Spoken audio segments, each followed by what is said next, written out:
Well, I don't know what to say right now, apart from the fact that I believe that the WRC Renties Ypres Rally Belgium has been an absolute success. Well done to Thierry Neuville for picking up his first win since Monte Carlo, with Martin Vidalgo picking up his first WRC win, and to do it on home soil. Well, that's just spectacular, isn't it? Well done again to second place, Craig Breen and Paul Nagel. They've won the rally the last time it was run in 2019 in a VW Polo R5 machine. But to do it second place in the overall WRC, that's spectacular. And that's 2 second places in a row. Third place goes to Carlo Rovanpera, who, well, he's done a fantastic job considering that he's got such limited tarmac competition mileage in a Toyota Yaris World Rally car. If you think about it, his tarmac experience is Croatia, where he was often out in the first couple of kilometres of the rally, Monza last season, and at the same time, the 2 attempts of Monte Carlo he's done. So it's brilliant to see him come through in third, especially besting his 2 teammates in a straight fight. 6th place for Oyt Tanak, who was so unlucky with a failed jack whilst changing a puncher yesterday. And in addition to that, he makes sure that he gets to top power stage points, but you just feel so sorry for the guy, because he would have been third and it would have been a 1-2-3 for Hyundai. Elsewhere, there's been another Hyundai with rotten luck, Oliver Solberg, who had navigated all of Saturday's stages in WRC2 with a failed power steering unit, and then ends up not being able to start the Sunday stages because of electrical issues. However, the win in WRC2 does go to his teammate Jari Huhtinen, meaning that the i20N Rally 2 gets a win on its first time out. Not free of issues, but still a brilliant performance. And in addition to that, WRC3 goes to Johan Rossel.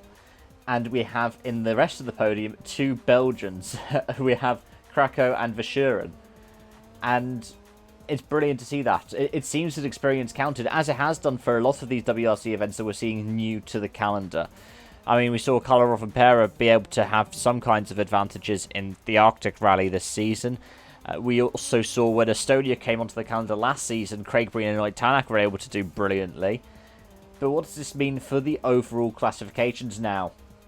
Well, Ogier is still quite clear at the top, 162 points compared to 124 for second place, but that is a joint second now between Thierry Neuville and Elfyn Evans. I believe Elfyn currently has it on countback.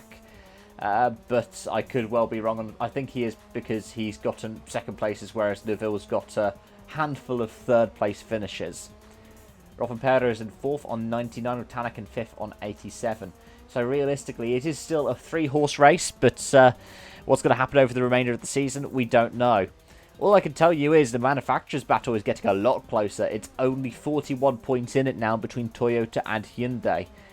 But it seems like it could easily be a repeat of what we've seen the past couple of seasons. Toyota taking the driver's title, Hyundai with the manufacturers.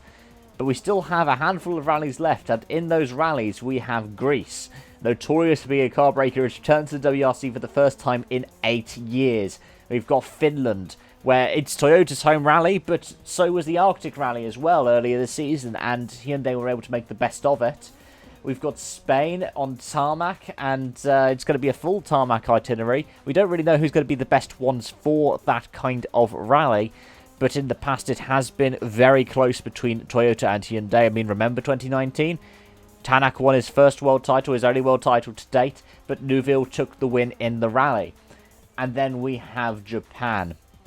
Toyota's home turf as well, because it is, well, the home of Toyota. It's the closest to home that Hyundai will also get.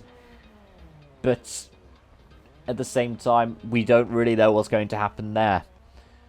All I know is that I am looking forward to what's going to happen over the remainder of this season. And if I could just dim the music for a moment, news came in this morning as we headed towards Spa that Nathalie Mallet, the director of the Spa-Francorchamps circuit, was found dead in her home.